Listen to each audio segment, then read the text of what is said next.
All right, we're continuing. This is June 2023 U.S. Regents. We're continuing with the multiple choice and picking up with 17.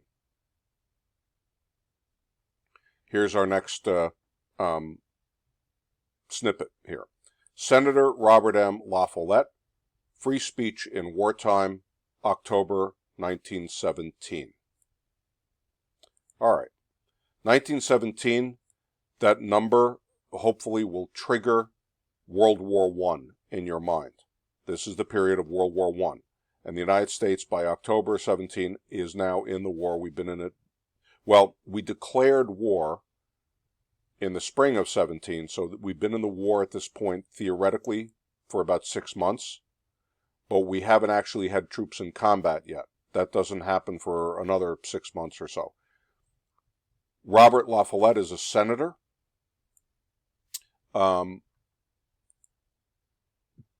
Member of the U.S. Senate, politician. He actually ran for president a couple of times. He was a progressive and labeled himself as such. He was a senator from Wisconsin and had a thing called the Progressive Party for a time.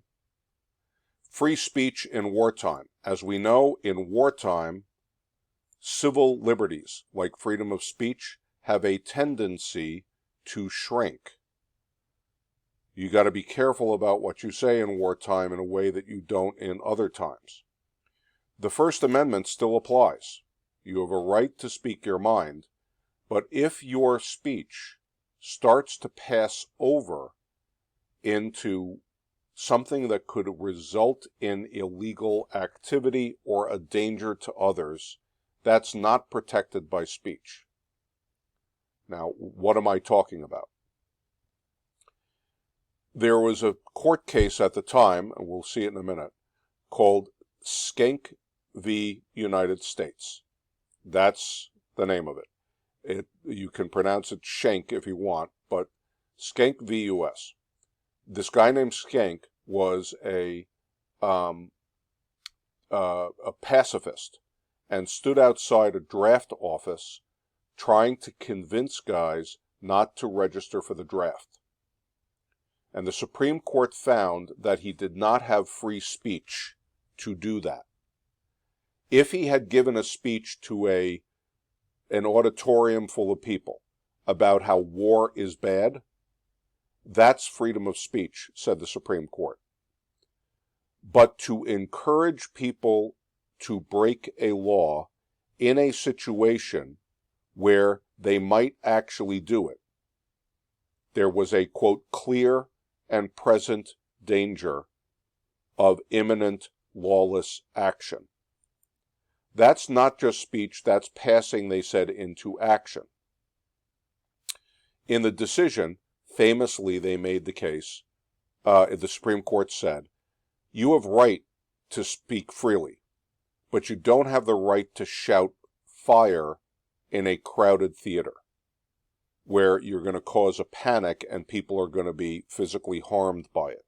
That was the distinction they made. It was very controversial, of course. Americans do not like being told they cannot speak up, and if your speech, the most protected speech, is speech that offends people.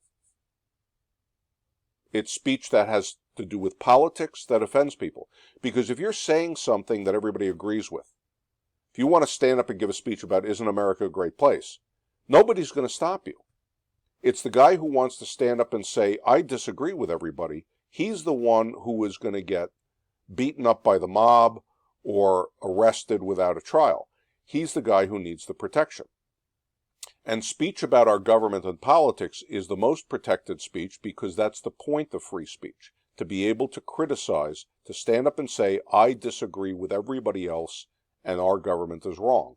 Because if there's nobody who can say that, there's nobody who can hold the government accountable.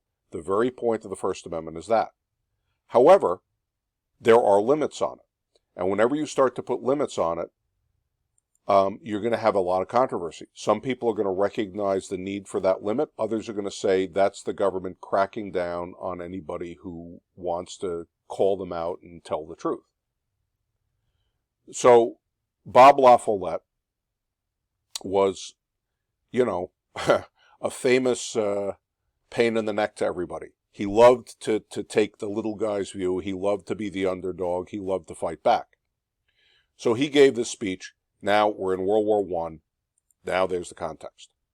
I think all men recognize that in time of war, the citizen must surrender some rights for the common good, which he is entitled to enjoy in time of peace.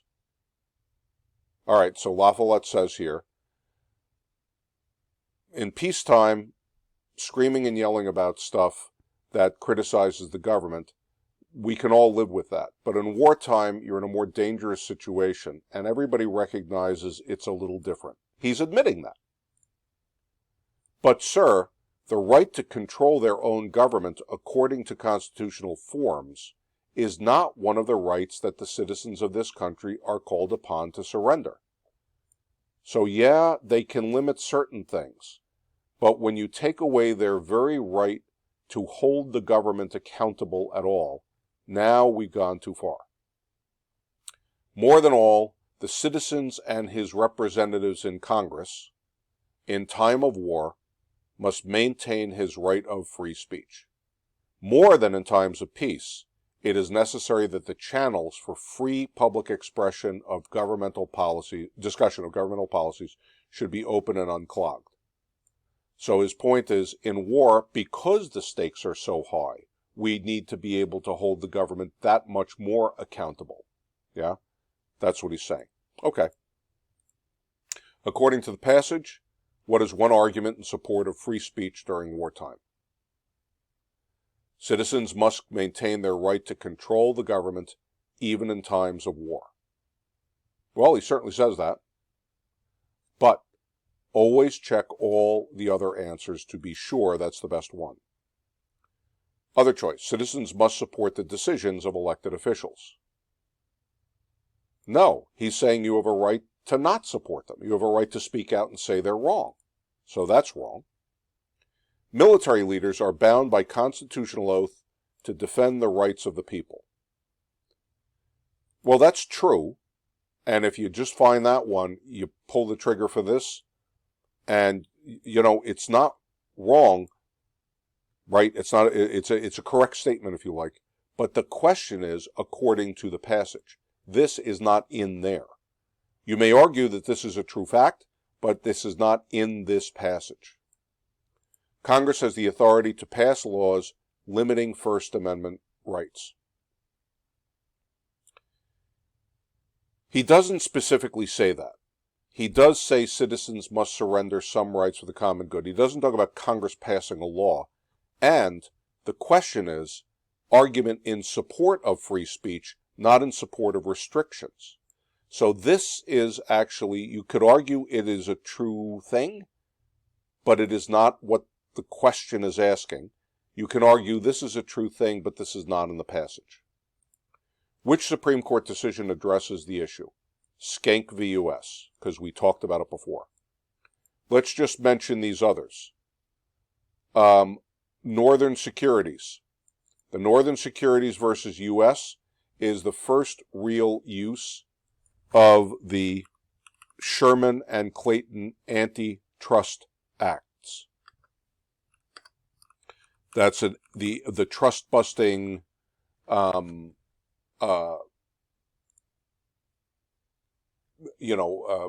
anti-monopoly kind of thing. Is the first case that really used those laws and had teeth to it. So it's an important case, but it has nothing to do with this. It's about monopolies. Plessy v. Ferguson. We talked about that in one of the previous questions. That was the Supreme Court decision that actually was also about railroads, in which it said the government could make laws, this is what Plessy Ferguson said, that separated black and white citizens as long as the facilities were equal. In other words, in Plessy Ferguson, and it's an 1896 case, you had a separate waiting room for the railroad when you were waiting for the train, black versus white. Plessy sued over that. Plessy was a black guy and said that's unconstitutional. Supreme Court said, no, that's okay. You can separate but equal is okay. It took until the 1950s with the Brown v. Board case for the Supreme Court to say the Constitution does not talk about white citizens or black citizens. There are no categories of citizens. There is just citizen. And so the law can't make a distinction between white and black citizens, and therefore separate is not constitutional. But it takes till the 50s to overturn that. Again, has nothing to do with free speech. The Wabash case, the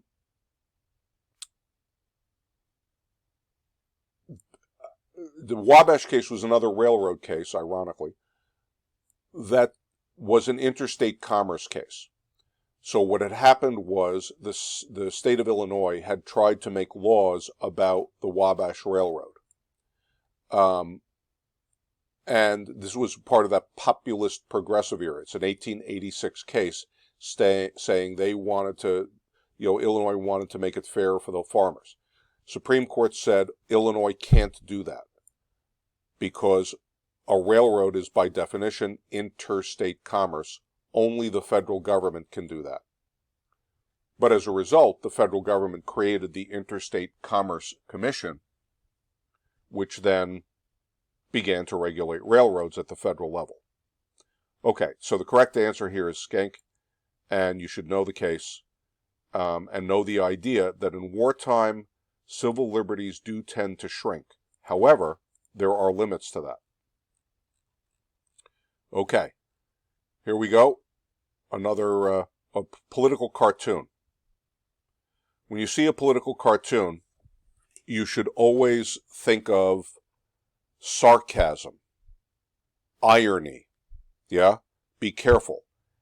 It doesn't necessarily say what it looks like. It may be saying sarcastically the opposite. Yeah? So you guys in general, I'll say, and I have no idea who's looking at this, but our Farrell guys, as a group, tend to have trouble with these. And I think it's because of that. I think it's because you look at it, you see what you say, instead of thinking, well, is it really trying to say the opposite? Sometimes it is, sometimes it isn't. Okay, we take a look at this. This is John McCutcheon. All right, he was a cartoonist. Chicago Tribune. I hope you recognize or can guess that's a newspaper. Newspapers used to run these all the time. 1931. You see that number, you should instantly think Great Depression. 1931, you were in the middle of the Great Depression. And, but 1931, if you remember, Herbert Hoover is still president. FDR and the New Deal have not happened yet. So the country is still in a depression. The government is saying, I'm going to keep hands off and let the economy fix itself. Hoover was afraid if he tried to interfere, he'd just make it worse.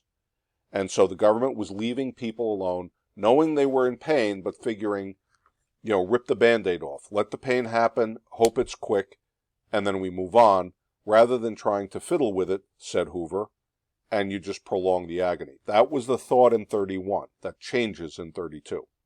All right. So what does this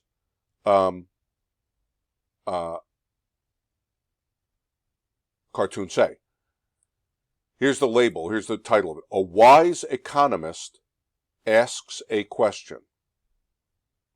And remember, a wise economist, or are they being sarcastic? Squirrel. What do squirrels do? They save nuts. So they, if you guys ever look in your yard, squirrels are famous for gathering nuts in the fall, acorns and stuff like that, and then putting them aside, burying them in kind of stashes, and so in the winter, they've got something saved up. So whenever squirrels are talked about in like literature and stuff, they're always kind of the symbol of wisely planning for the future and saving. So the squirrel says, there's this guy on the bench here, but why didn't you save some money for the future when times were good? This is what economists were saying. Well, hey, you're out on the street. You lost your job. You're now homeless. You should have had a savings account and put some money aside when times were bad that you could draw on, right? Wise economist. What does this guy say? I did. And you see the tag here, victim of bank failure. So as we remember, Great Depression, people had put their money into banks, into savings accounts. And some people had been very responsible and every week had taken part of their paycheck and put it aside and saved it just in case something happened. They lost their job or what have you. Banks, as you remember, take those savings accounts, loan the money to businesses and to farmers. The businesses invested in their factories or whatever. The farmers use it to buy seed and fertilizer and plant their fields. The businesses and farmers were supposed to pay the bank back when they sold their stuff and made a profit. But as we know, the farmers in the 1920s, prices kept dropping. So they'd borrow $100 in the spring, expecting to harvest $100 worth of wheat, sell it in the fall, pay the bank back. But by the time the fall came, that wheat was only worth $50. They couldn't pay the bank back, and the bank was just out the money. If a business fails and goes bankrupt, they don't pay their loans back, and the bank loses the money. Well, if the bank loses the money, the bank goes bankrupt itself, the people with those savings accounts, they just disappear. The savings accounts are gone in a puff of smoke. And those people who did save all that money, whatever money they had saved is now gone. They lose their job.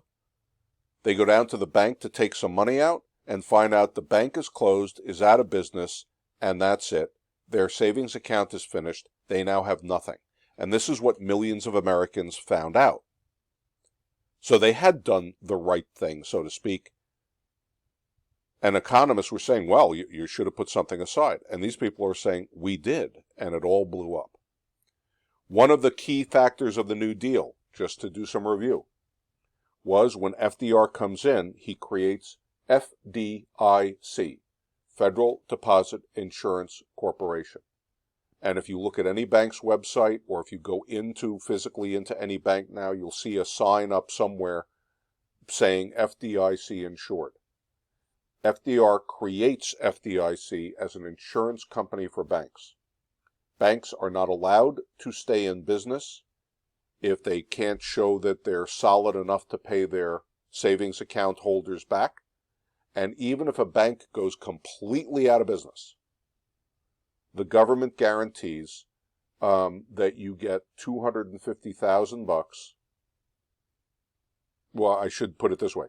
You get your savings account back up to $250,000. So if you are a, Joe average investor and you've got $100,000 saved in the bank, that's part of your retirement account or whatever, good for you. The bank goes bankrupt. The government guarantees you're going to get your $100,000 back. So at least you don't lose everything in that case. If you have more than 250, you're not guaranteed the more than 250, but at least you're not losing everything. FDIC has not really ever had to pay that. Because since FDR, we now have things in place to prevent that kind of a bank failure. If a bank is going to have a problem, and there are banks that do, and you may see those in the news occasionally, the government has ways to merge them with stronger banks to prevent this kind of thing that you had in the 1930s from happening. Okay, there's our commentary. Why were President Herbert Hoover and the Republican Party unable to solve the problem addressed in this cartoon? So 1931, Hoover was not fixing the bank failure problem. Why not? They believed in limited federal government intervention in economic activity. Well, that's a probable answer. We have to check all of them. But we know Herbert Hoover and the Republicans of the time, very into laissez-faire, remember laissez-faire, economics. Let it be. French for let it happen, let it be. They believed that that government was best for the economy, that completely stayed out of it and let business do its thing. As I said, Hoover believed people were suffering. He knew that. He was not stupid, and he was not a cold-hearted guy. But he was afraid if the government tried to fix it, it would just make it worse and it would last longer. So let's deal with the pain, kind of suck it up, but hope it's quick. That was their view. Your other choices. They knew the problem existed only in rural areas. No, it was very big in rural areas because all those farmers, depended on those banks, and everybody was in town was invested in the farmer's bank. But it also happened in the cities. They thought that foreign influences were the primary cause of the bank crisis. No, they knew what the cause was, and it was falling prices, overproduction, which causes falling prices. The more, again, supply and demand, the more the farmers are producing too much wheat, the more the price of wheat drops. So overproduction in the 1920s was one of the key causes, and a banking industry that didn't really have any rules to be careful about how it was loaning money and what it was doing about that. They believed the federal government must first pay back those who lost money due to stock speculation. A lot of people lost money in the stock market. The Republicans did not believe that they should get their money back. And even today, the stock market's like gambling. If you put money into the market and your stock goes out of business, you get nothing. You chose to go in there and play the casino that is the stock market. Good luck to you. Make $1 million, good for you. But if you lose it, you lose it. And that's not the same as putting money into a bank where you kind of are told this is safe and we're not gambling with your money. That's different. So the closest answer here, the most correct answer is they believed in limited federal government intervention and economic activity. That's why they seemed unable to solve the bank crisis. Okay, we have another one. And maybe I could pull this down just a little bit. Okay. So here we got another political cartoon. Ray Evans, Columbus Dispatch. The Columbus Dispatch, again, you might not recognize the name. It's a kind of famous newspaper. 1937. We're still in the Great Depression, but now FDR, who became president in 1932, is president. And you see there, baseball player, President Roosevelt. Okay. Trying to change the umpiring. All right, so just as in a baseball game, the batter sometimes doesn't like the call the umpire is making, and sometimes has a conversation with the umpire about it. So this is what's going on here. There's President Roosevelt. He's got a bat that says more New Deal laws. So Roosevelt is the New Deal, which is massive government intervention in the economy. It's government really becoming a player in the economy.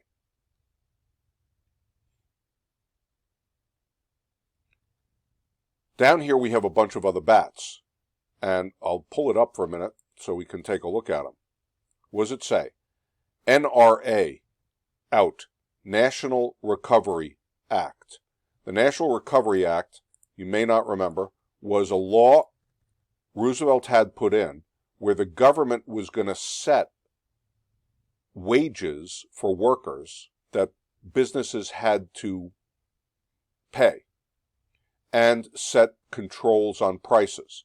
It was FDR trying to really, with both hands, manage the economy. It was a popular program with a lot of people. On the other hand, it starts to bleed out of the government's job of being the rule enforcer and, sort of setting the playing field and letting business work and kind of managing business for it. And the Supreme Court had said That's beyond the government's power. That's unconstitutional.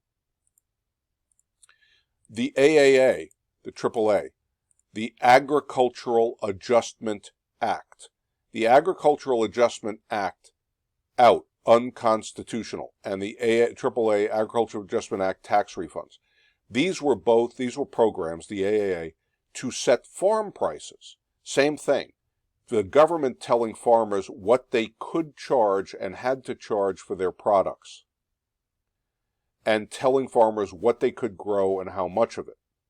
Once more, it's an attempt to deal with overproduction and stabilize prices, and you can understand why they were interested in doing that. But the Supreme Court said, no good, it's out. How come? Because it is government not just setting the ground rules, if you like, for competition. It is government interfering with the operations of business and telling businesses what to do in that sense.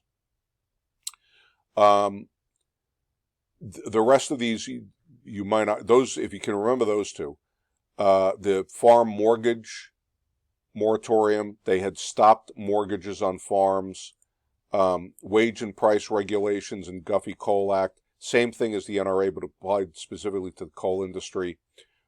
Railway Pension Act, they had set up pensions for railway workers. It was a national pension system run by the government. You had never had such a thing before. Some businesses had them, but the government didn't provide pensions.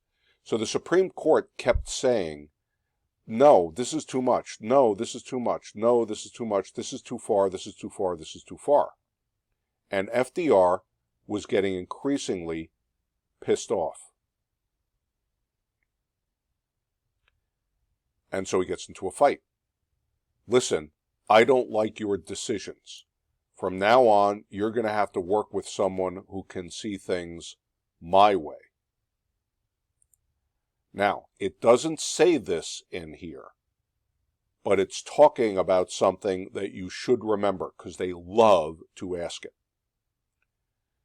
FDR, there are 9 members of the Supreme Court, as you know. Franklin Delano Roosevelt, let me take a step back. Why are there 9 members of the Supreme Court? Because Congress passed a law.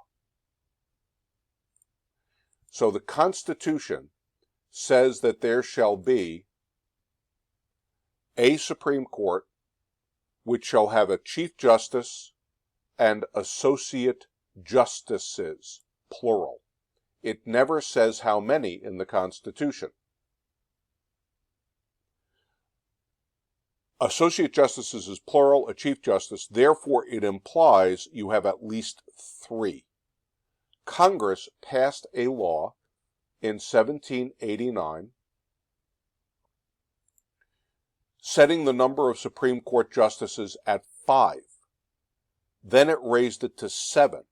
Finally, before the Civil War, it became 9. When they hit 9, they left it there. FDR kept running into problems.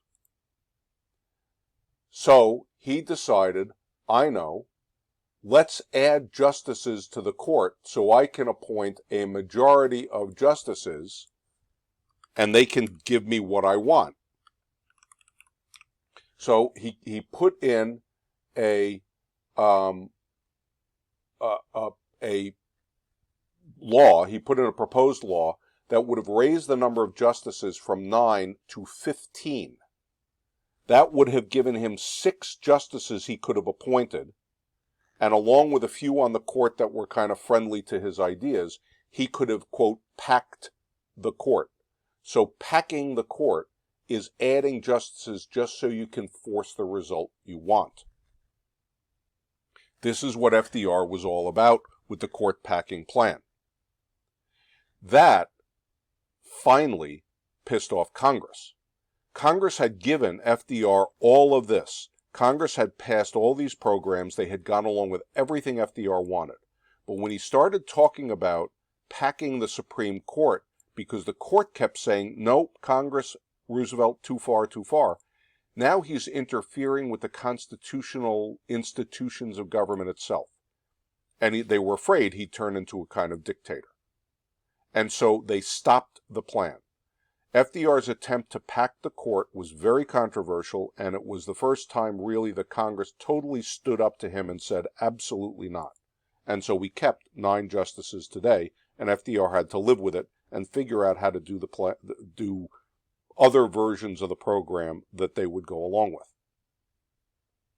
What was the reason for FDR's reaction to the court as shown in this cartoon? Several New Deal programs had been invalidated. Congress had passed all the New Deal legislation. The House never voted to impeach Roosevelt, and no Supreme Court justices were removed from office. He just didn't like the fact he kept losing votes on the Supreme Court. So that was the court packing plan. Never happens, though. Congress won't let him do it. Okay, now let's take a look at this one.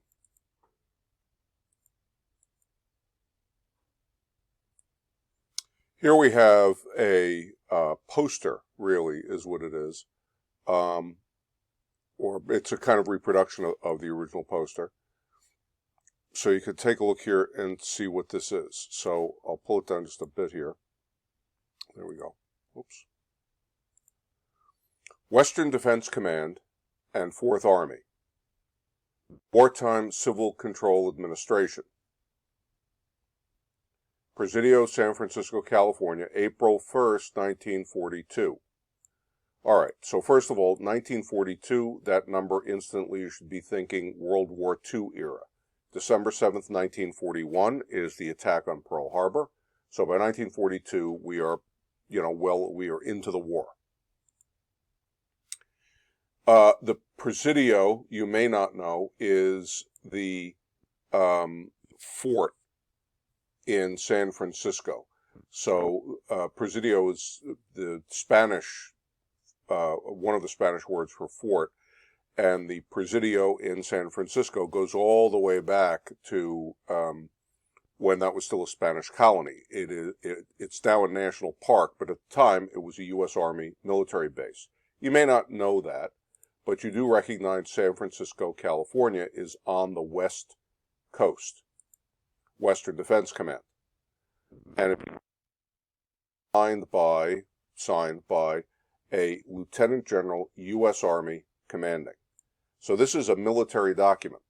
This is being put out by the Army. Instructions to all persons of Japanese ancestry living in the following areas. All that portion and city and county of San Francisco, California, lying west of the north-south line, blah, blah, blah, boulevard, cha-cha-cha-cha-cha, and it gives you all these directions. Once again, you probably don't recognize any of these unless you've ever really been out there.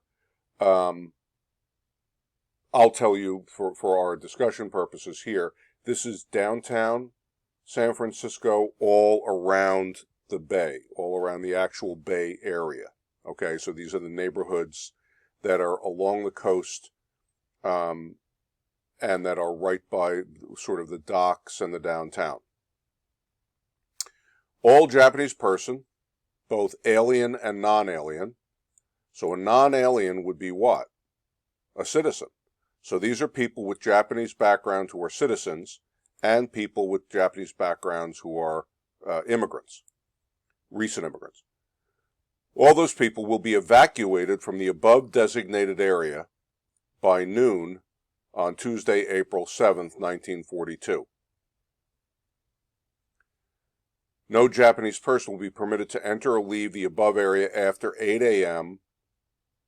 on Thursday, April 2nd, without obtaining special permission from the Provost Marshal at the Civil Control Station located at address. All right. Again, you may not know what that is unless you're really into like military history. A Provost Marshal is the Chief of Military Police. So the U.S. Army has its own MPs, right? And the Provost Marshal's in charge of them. So this is the military police guy. And if you're really careful, you take a look at the dates on this. This is coming out April 1st. It's saying as of the morning, 8 a.m. of April 2nd, So by tomorrow morning, nobody can come into this area or leave this area without a special pass. You then have 5 days, if you're living in that area, to be ready to get out, because the Army's going to come and evacuate you. So the trucks will come starting 8 a.m. April 2nd to take you away. And this is Civilian Exclusion Order number 5 it talks about.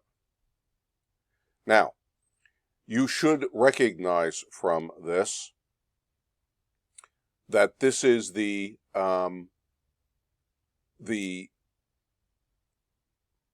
emergency situation that was declared by President Roosevelt. After the attack on Pearl Harbor,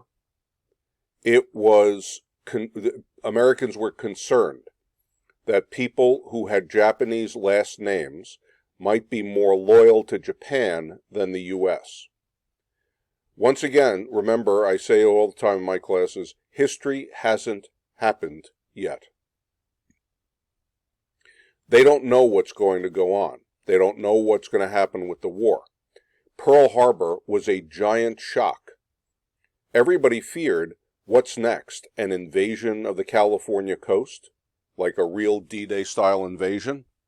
We can now look back now and say, that would have been pretty much impossible for the Japanese to do, just sort of on a practical level.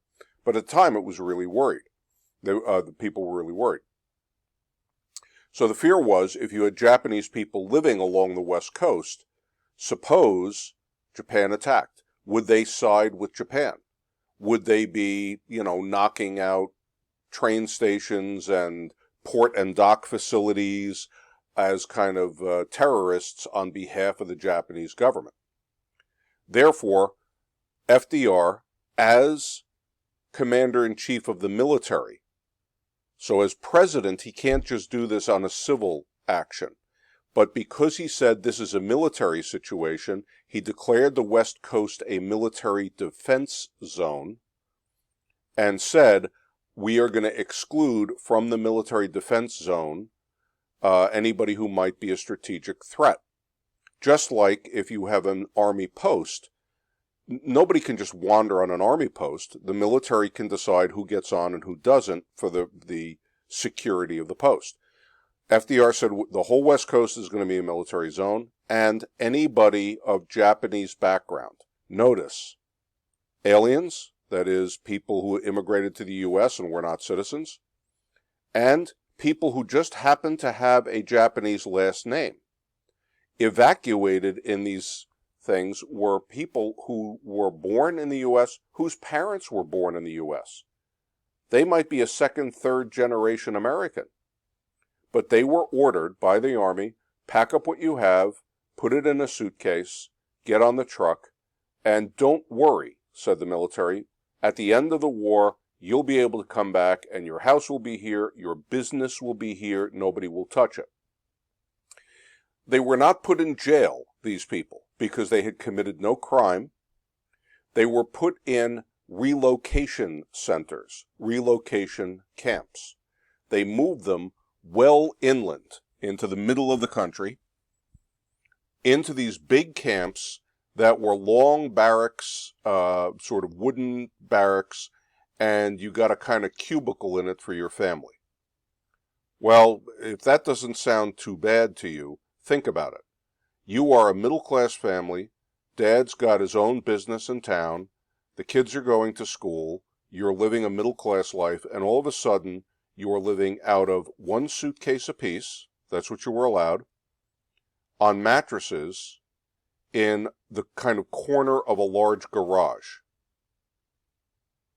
You had done nothing wrong. Nobody had had accused you of a crime. You just happened to have a Japanese last name. The military said, we have no idea where the next hit is going to come from. We have to protect the country. The Japanese folks said, we are as loyal as anyone else. You haven't proven anything against us. You may not call this prison, but isn't that what it is? Eventually, some of the guys, the young men who were in these camps, actually formed their own military unit to volunteer for the Army. They went to the Army and said, we want to fight for the country too. And the Army turned them down and turned them down and turned them down. Finally, very reluctantly, they said, all right, well, we'll take you, but we're not going to allow you into the Pacific. They sent them to Europe. And so you had these two companies of Japanese American 17, 18, 19, 20-year-olds who fought mostly in Italy and against Germany itself in Europe. The irony is they became the most decorated unit of the entire war. There were more medals of honor, distinguished service crosses, silver stars, bronze stars per man awarded to that unit for heroism in combat on behalf of the United States than to any other unit of that size. But this is what happened to them. They brought a famous court case about this, called the Korematsu case. Korematsu v. U.S. And the Supreme Court found that FDR was within his rights as commander-in-chief in a wartime situation to relocate these people, even though they had done nothing wrong, in the name of national security. The Supreme Court found on FDR's side. Ever since then, people have looked back and said that was a terrible decision. Supreme Court justices who are right now sitting on the Supreme Court, as you and I are as you're listening to this video, Supreme Court justices today, have talked about that case. The case has never come back to the court, so they haven't had to decide it. But they've talked about it when they visited law schools and things. And they've all pretty much said it was wrongly decided. The court made an error back then, but that's what was decided. Okay, so let's take a look at the questions here. Which situation led to the Western Defense Command and Fourth Army, blah, blah, blah, to issue this order? And very simple. The Japanese attack on Pearl Harbor. Question. Were there widespread acts of espionage by Japanese Americans? The answer is no. Japan did attack the U.S. They did actually try to float some bombs on balloons across the Pacific, but you didn't have a big Japanese spy network in the U.S. Nobody tried to deport the Japanese Americans. You couldn't, because you couldn't prove they did anything wrong. You could just move them away from the coast on this order. So the Japanese attack is what panicked everybody. Over here, Korematsu v. U.S. This is their case. They brought to the Supreme Court, and at the time, although we would think differently today, and the court has said they would think differently today, at the time, FDR was found to be within his rights. Shall we just talk about these other cases for a moment? Miranda v. Arizona, Gideon Wainwright, and Mapp v. Ohio are all 1960s cases. You should recognize them all. Miranda v. Arizona is the Miranda rights. When the cops arrest you, they must remind you that you have a right to remain silent. You do not have a right to lie to the police, but you also cannot be made to testify against yourself. You cannot be made to confess. Well, if you can't lie and they can't make you confess, what can you do? You can keep your mouth shut. So you have a right to remain silent if you want. If you say anything, they can use that. You're voluntarily doing that. And you have a right to an attorney. Miranda is the case in the 1960s where the police must remind you of that. Otherwise, they can't use any confession you make. Gideon v. Wainwright is another 1960s case that says you are entitled to a lawyer even if you can't afford one, and you must be given that and told that. So it fits with Miranda. Gideon was a guy who was arrested for a relatively minor crime and wound up getting a long jail sentence, in part because he had a really unfair trial. He was too poor to afford a lawyer, and he didn't really understand what was going on in the trial. It all happened so quickly. So the court said, no, if you can't afford an attorney, the court must provide one to you. And it has to be effective counsel. They have to actually pay attention and do a decent job for you. So it's Gideon Wainwright. Mapp v. Ohio is the so-called exclusionary rule. In order to search your stuff, to search your house, to search the trunk of your car, police need one of two things. Either you must consent to it, or they must have a warrant. So if the police say, do you mind if I look in your trunk? And you say, fine, go ahead, you consented to being searched. If you say no, the police have to go to a judge, tell the judge, explain to the judge why they think a crime has been committed and that there's evidence, let's say, in that trunk. The judge will sign a warrant, then they can open the trunk. And by the way, that's not terribly hard to do. You can get a warrant by telephone. That's legal. So the cop can pick up the phone to a judge, tell the judge over the phone what's going on. The judge can approve it because the police cannot break into your stuff unless they can prove to somebody who does not work for the police, an independent judge, that they have probable cause to think a crime's been committed and you have the evidence. That's the Fourth Amendment. The question is, suppose the cops break the Fourth Amendment. Suppose they go in and they look at the stuff anyway without a warrant. Mapp v. Ohio says, if that happens, you cannot use the evidence they find. So if the cop illegally searches your house, any evidence he finds is out, cannot be used against you. That's not to help guilty people go free. It's to force police to do it the right way. Police don't want guilty people to go free. They want to do it fairly. And so if they ever get sort of tempted to cut corners, they know if I cut a corner, I'm sabotaging my own case. So I better do it the right way. That's the idea of Mapp v. Ohio, the exclusionary rule. So none of those would apply to this. Korematsu is the correct answer. Okay, that's it for the multiple choice on this one.